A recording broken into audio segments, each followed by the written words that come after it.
All right, it's time to dive in for the final time this week, taking a look at the papers, the stories, the headlines in the dailies across Nigeria. This is Freshly Pressed on a Feel Good Friday morning here on Smooth 98.1. Love music, love live, 32 minutes past 7 a.m.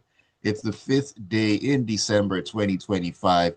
It is 20 days to Christmas. Just thought to put that out there. We're already counting down. Before you know it, we're talking Christmas Eve and then Happy New Year and everything. It feels like 2 minutes ago that December started, and it's already December the 5th. I don't know where the time is going, but I just really hope you are making the best of each and every single day and making it all count. That is very, very important. My name is Ayokunmi. It is a beautiful morning to talk about the stories in the papers. Good weather out there as far as I can see. Hope it stays that way all the way into the weekend, which is already on my mind, believe me when I say that. Anyways, let me stay here and now and introduce the three, yes, three fine gentlemen who are ready to take a look at the stories and give their analysis. It's AB Bozimo, it's Joseph Obari, and of course, it's Mr. C as well. AB, good morning to you. Good morning, Ayo. Good morning, Joseph. And good morning, Mr. C. Great to join you all, and most especially our wonderful listeners out there. Morning to you, Joseph. Thanks, Ayo. Good morning, gentlemen. Good to see you again. Listeners, you're welcome to this show. Of course, Mr. C, good morning to you. Good morning, Aya. Good morning, AB. Good morning, Joseph. Good morning, Lagos. All right, just so you know how you can join us on the conversation, because you get to play a big part in what we do here. WhatsApp is up and running. YouTube as well. The WhatsApp number 0911 999 0981. 0911 is the WhatsApp number. YouTube, you can catch the live stream at Smooth 981 FM Lagos. Smooth 981 FM Lagos. Leave your comments there. We love to read from you. All right, let's begin this morning, AB. I will start this journey with you. And we're going to talk about this story in the Vanguard, where the ADC, that's the African Democratic Congress, has sharply criticized President Bola Tinubu, accusing him of diverting attention from Nigeria's worsening security crisis by allegedly kickstarting his 2027 re-election bid under the guise of political mobilization. The party said the move is not only ill-timed, but undermines the integrity of the security emergency that the president himself declared. Are you in agreement with the ADC, or are they just trying to pick holes? I would say one thing, first of all. On the surface, there appears to be no overt evidence that it is indeed President Bola Ahmed Tinubu who kicked this off.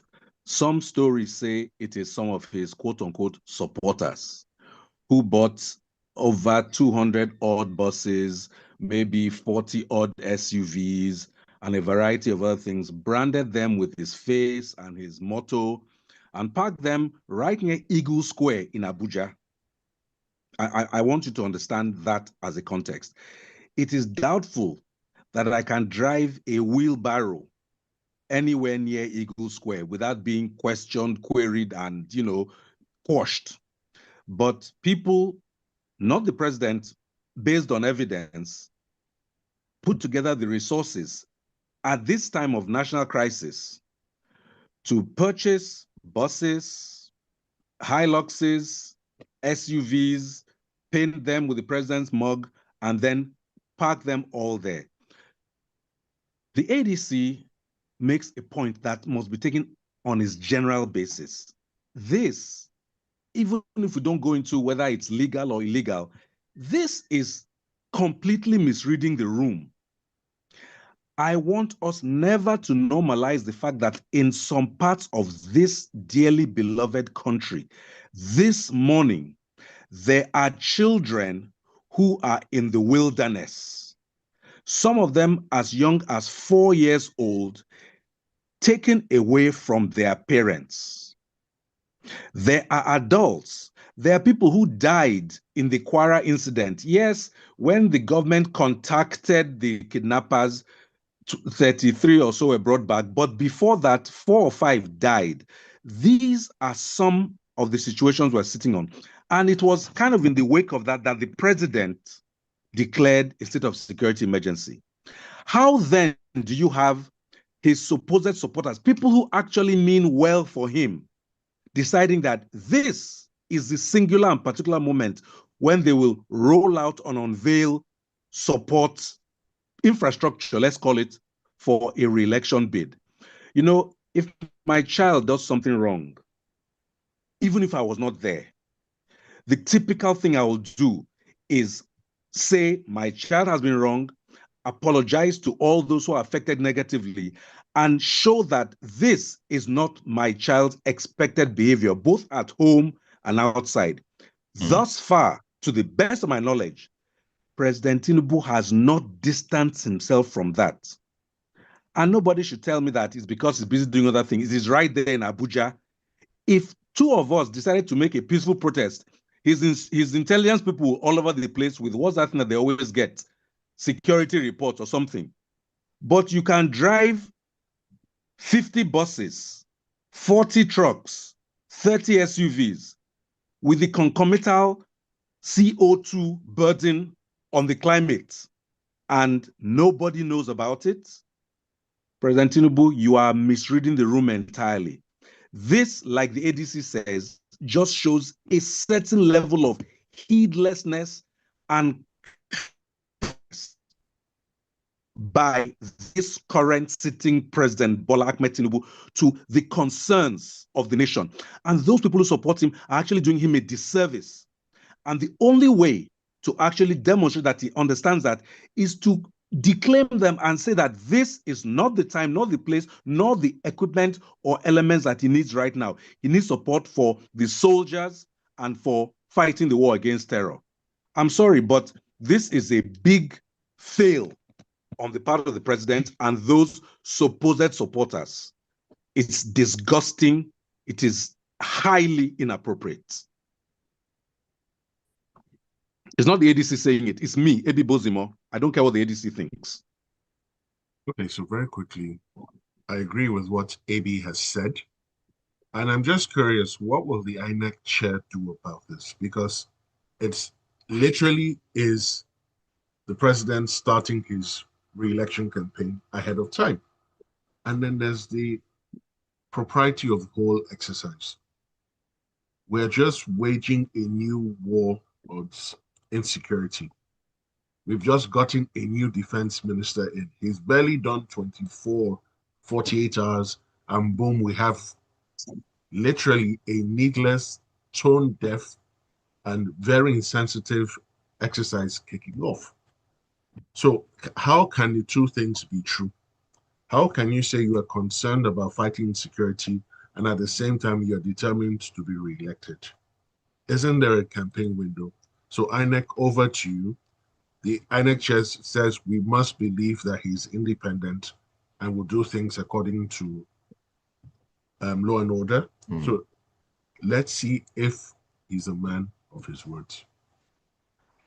Right. Well, I'm actually in a level of agreement with AB, talking about the fact that even if these vehicles and all these apparatus that speak to the re-election of the president in 2027 are not directly from him, be from his supporters and all that, there should be a level of distancing from the president or his quarters to say, hey, I didn't ask them to do this. It's not from me. It's mischievous. I know it's not time, and so on and so forth. But nothing has been said. And you know what they say? Silence usually speaks to assent. So if the president really and truly doesn't know anything about those about that bid when it comes to those who are trying to put him out there for re-election in 2027, he needs to speak up about it. Make a statement. Do something. I mean, Bayo Onanuga is always busy 24/7 putting statements out. Nothing about this has actually been said. So let's see if something will come out of this. I don't know. Only time actually will tell. Alrighty, let's talk about monies here, Joseph. Let's step into the punch here and talk about this. Now, the federal government has projected a total revenue of 50.74 trillion naira for 2026, alongside a targeted economic growth rate of 4.68%.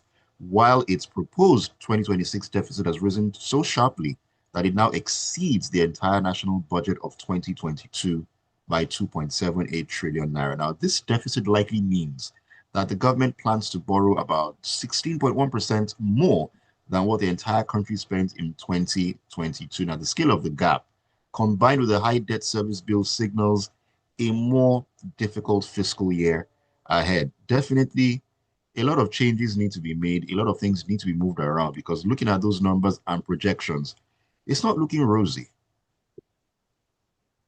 It isn't looking rosy at all. And experts have already raised their voices, concerned about all these discrepancies that make up our budget.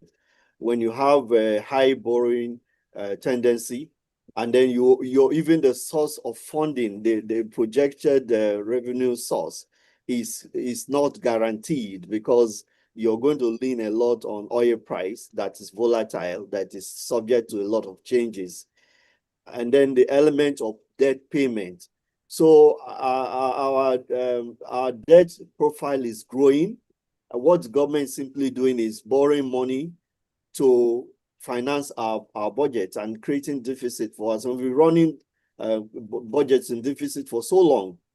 Now, not added to that is that we are not even timing the budget cycle properly. Right now, we are implementing several budgets in 1 year. So all these anomalies put together create an atmosphere of uncertainty. And now this is a government that is saying that they are interested in wooing investors, bringing in people to come and invest in the economy. And they see this kind of challenges that you were facing in terms of our fiscal policy, in terms of the decision we're making, and how we're even spending budget. Now, the challenge we are facing is not just in terms of even the budgeting itself, where, for example, we have all kinds of funny items on the budget, in the budget itself, but how we are implementing the budget, how we're spending the money we are even borrowing and using, how we are the commitment to budget implementation, sincere budget implementation. So all this raises a whole lot of questions that should be a concern to everybody. And just like the experts are concerned, so also we are all concerned. But we wait to see what will come next year and see how they are going to perform in terms of implementation of the budget. But when you have a situation where you're spending more on recurrent than on capital, then it just tells you where the money is going.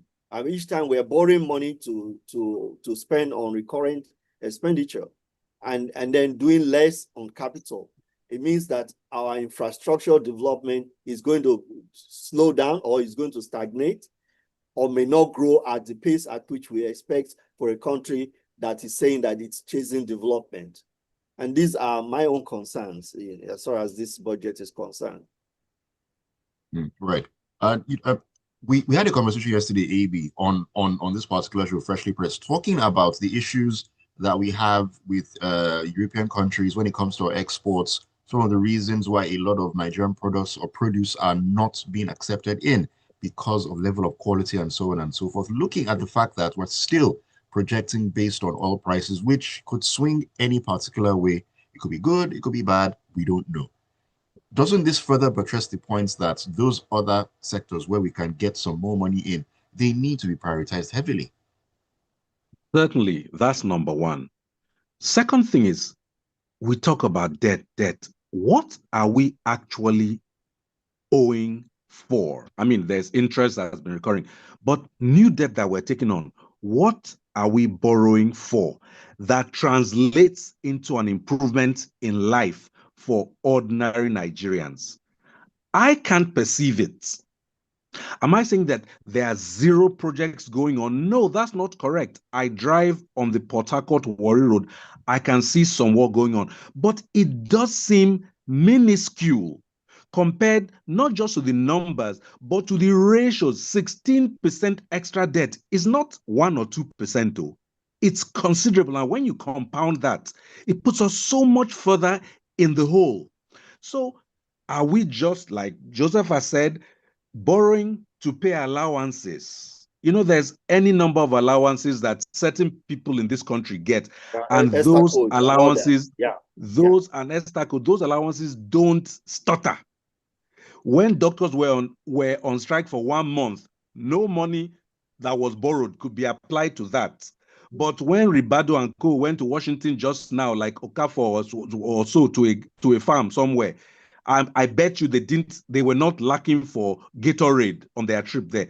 My point, after being facetious, is that this money doesn't translate into better life for Nigerians, because I'm not against borrowing, but it should dramatically improve efficiency, quality standards, like you say, productivity, because those ones have a roll-on effect. When you have the power and you have factories functioning, you have more employment, you even get more payee tax. It's a virtuous cycle. But when you're borrowing to buy jets, we heard that a jet is no longer on the website. You heard that story. The jet that we're trying to hawk the other day, they have brought it back. I don't know whether I want to use it for one airline in Nigeria. Who knows? I don't know. But we just don't seem to have administrative nous or seriousness. And that in itself is a serious challenge, national challenge. Okay, so let me just jump in on this conversation, right? And I need to put out a very concerning feature. Now, for the budget for 2026, they're proposing to borrow a sum which is more than what the entire country spent in 2022. Ladies and gentlemen, 2022 was not an eternity away. It was 3 years ago. How can we be seeking to borrow in 1 year what we spent, more than what we spent in 2022 as a collective country? Can we make this make sense? And then concerning the plane, for those of us who are old enough to remember the old Nigeria ways, that plane is about to vanish. This is how it starts. I rest my case. Let me take a message here before I come back to you, AB. This is a message from Moje Napapa, who says, "Morning, everyone. Fact is, no one trusts INEC or the president to conduct a free and fair election in 2027. Well, it's more INEC. They conduct the elections, not the president. I envisage a very high level of voter apathy in 2027. All Tinubu has been concerned with since May 29th, 2023 is his re-election in 2027. He has succeeded in wooing or cajoling almost all opposition governors into the APC and has abandoned his primary duty, which is to protect the lives and property of Nigerians." All right, keep your thoughts coming in on 0911-999-0981. All right, AB, let us talk matters concerning education. And this is from the Daily Trust, where the House of Representatives has called on the Federal Ministry of Education to rescind its recent curriculum review directive, which removed key subjects from the West African Examinations Council portal.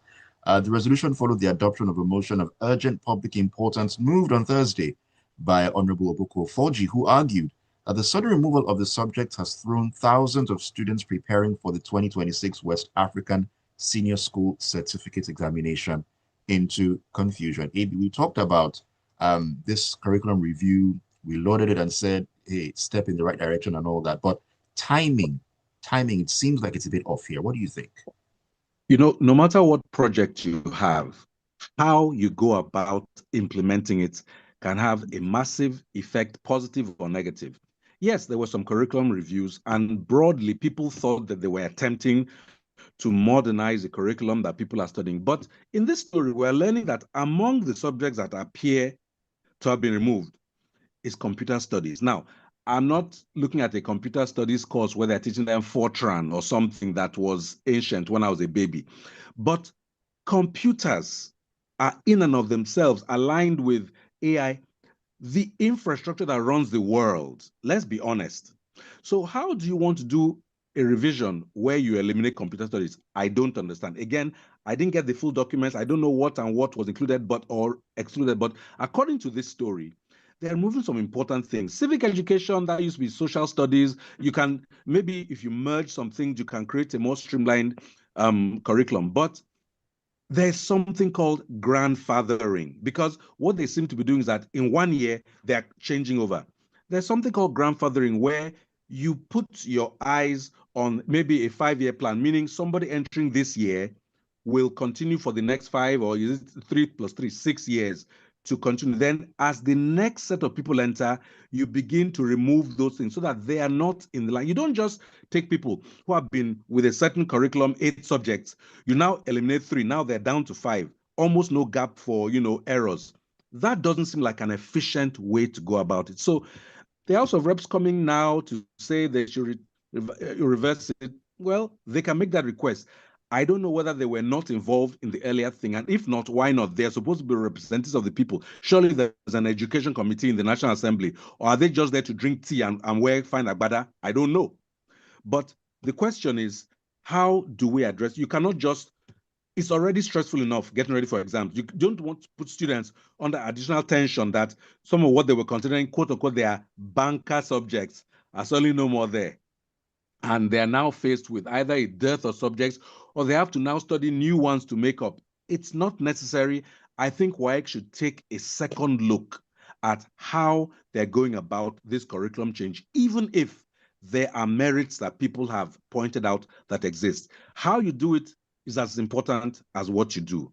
WAEC, take a second look, and please make sure that you are carrying all stakeholders, including and especially the students, along. Very, very important. And I agree with that assertion, AB. Yes, the what should I call it? The thought process, the plan, yes, you can say it's laudable to a degree, but you don't just yank the subjects that have been there already, and you have students who have been studying for these subjects over the last 3 years or thereabouts. So what then happens? Just tell them, oh, we've taken those off. Let's go and look for other subjects to study or to get well versed in and take the exams. It doesn't work that way. A gradual process of implementation. You don't just rip the band-aid off. Not in this case. Yes, ripping the band-aid off in many situations is the way to go, but in something like this, you need to do it gradually and get everybody on board. That is the way I think it actually should play out. All right, Joseph, let us get back into the conversation here. And the Guardian is where we're going to right now. And I'm already laughing because we've been down this road before. The House of Representatives has issued a 72-hour ultimatum to the coordinator of the Presidential Amnesty Program, Dr. Dennis Otwero, directing him to appear before its Public Accounts Committee on Tuesday, 9th of December, 2025, to answer audit queries involving over 26 billion naira. Now, the committee at its proceedings on Thursday, just yesterday, warned that failure to honor the invitation would force the House to issue a warrant for his arrest to compel his appearance. And I was laughing because, like I said, we've been down this road before. We've had people who've been summoned to face the House or Senate and so on and so forth. They never show up. We hear grumblings about it and all that. At the end of the day, what did they do to those erring individuals? Now we're here again. Will anything happen? The truth is that if you get to know how this plays, and I kind of have a little bit of experience of appearing before committee. My previous job, I've supported our team appearing before a committee, and a whole lot of things happened there. Which I can't say in the public here. But the truth simply is that sometimes these guys play a game, and the people who they are dealing with know that this is all grandstanding for a purpose, even the invitation itself. So it gives the person the audacity to challenge them this way. Otherwise, you cannot do that. You cannot ignore summons of the National Assembly. You cannot. But when you have gone down a certain road, and the person you're dealing with knows, it's just like you're an adult in a home and you behave in a particular way that the child disrespects you, you lose respect before the child. So the child can do certain things and you cannot really do anything to the child because there are things you know that the child knows about you. That's the kind of scenario that is happening here. So they cannot really, they will make all the noises. I mean, at the end of the day, if the person capitulates and does what they want, then of course you will never hear anything. And that's why you don't ever hear anything again about whatever they were saying before. Oh, we come and if you don't appear, we're going to do this and do that. The section of the Constitution that I think is 86 or so of the Constitution that relates to summons of the National Assembly. 88 and 89. Sorry? 88 and 89. 88 and 89. That's that section, they've tried to tweak it and see how they are going to make it more punitive and all that. But they have never really have been able to carry it through. So they can issue all the threat they want. But the question is that, why would a public officer who is managing a government program be reluctant to give accounts if he has no skeleton in his cupboard? So if I'm managing a process and I'm transparent, I'm sure of what I'm doing, whoever calls me, I will appear and give my account. It's accountability. So it's very important, and we cannot continue in this manner where people just ignore the National Assembly. But like I've said, when the National Assembly brings itself to a level to be disrespected, it will be disrespected. And this is simply what is playing out. Of course, we've seen situation, NDDC people go before the National Assembly and they faint and all that, and all the dramas and all that, and then at the end of the day, nothing comes out of it. Nothing, absolutely nothing comes out of it. I think I saw the other day a civil group also had filed an action asking the president, trying to get the court to compel the president to reveal the outcome of all investigations regarding the NDDC, for example. All right. So nothing will come out of it because too much will be revealed and too many people will be implicated that it will shake this administration. So they won't release it, they won't come out. So nothing, at the end of the day, we see all this drama, all the noise we made and so on, and then nothing will happen. Okay, so how is this different? Maybe some of those people who be revealed are the ones who buy buses. Please go on, Mr. C. So how is this different from that of the NMPC chair, Group MD, Mr. Bayo Julari? He's been repeatedly invited by the National Assembly, specifically the Senate. He's yet to show up. Yet they are not considering this. And we have to agree with Joseph. We all know the shenanigans that go down with all these invitations. That's why anytime they say they're doing a hearing, nothing comes out at the end. Because it was never designed for anything to come out. And for all we know, because of the strange system we run here, the individual in question might have been told, don't show up, we'll sort it out. So this will not be the last episode. This will not be the last incident where public officials are invited and they elect not to show up. Honorable Minister, off your mic. Nobody can forget that particular incident. Though I will say on a lighter note that that's a fainting format. It doesn't work anymore. So they are becoming more creative with other ways to get out of answering questions. So if you go and decide to faint, I'm sorry, you are on your own. Because on a very lighter note, on that one, I need to take the messages right now. Take messages right now. Jai Ololunua in Magudu Jerry says, good morning, Ayokunmi, and the fine gentleman in the house. It's highly insensitive for the president to kickstart his re-election campaign in the midst of this security emergency where children as young as 6 years of age are still languishing in the den of terrorists. Well, like I said, we don't know if it's those who are supporting the president that did this. Well, until he comes out to say... Ribadu said the children are okay. Ribadu said the children are okay. How he came to that assertion, we all want to know. Maybe he contacted them. He contacted the kidnappers told him when they contacted them that the children are okay. You see, that statement allegedly does my head in. The statement does my head in. How can anyone in forced captivity be okay? Okay. And our NSA said that in public. And he still has a job. Abi, you've been around long enough to know that that is a very trivial sort of thing to get someone out of a job in Nigeria anyway. That's where we are. But we will not normalize it. Ribadu has been known to speak anyhow, to talk anyhow without thinking. And it's always 100%. All the time, it's flippant. And it's very sad. For somebody managing such a sensitive office, you think that the person will have some depth, but each time he opens his mouth, you can see he lacks the depth. He puts his foot in and chews. All right, this is Tony Marine Beach who says, good morning, crew. The new defense minister talking about investigating who gave orders like they're trying to investigate who gave orders in a terror cell. Is it rocket science to find out who gave an order in an organized military? Doesn't the said troop have a leader who can tell us even if it's UFOs that made the call?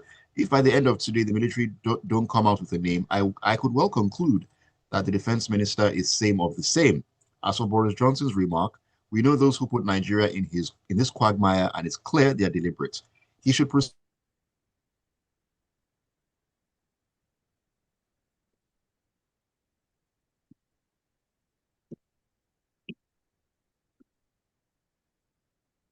The studio seems to have gone off. Yeah, it's frozen. Okay, so it's not just me, because it's typically me. Uh-oh. Ayo hasn't settled his ancestors. I'm telling you. Uh-oh. It's still hanging there. It's hanging. Ayo. Uh-oh. No, this is longer than normal. And it's from them clearly, because you and I are still connected. Uh-oh.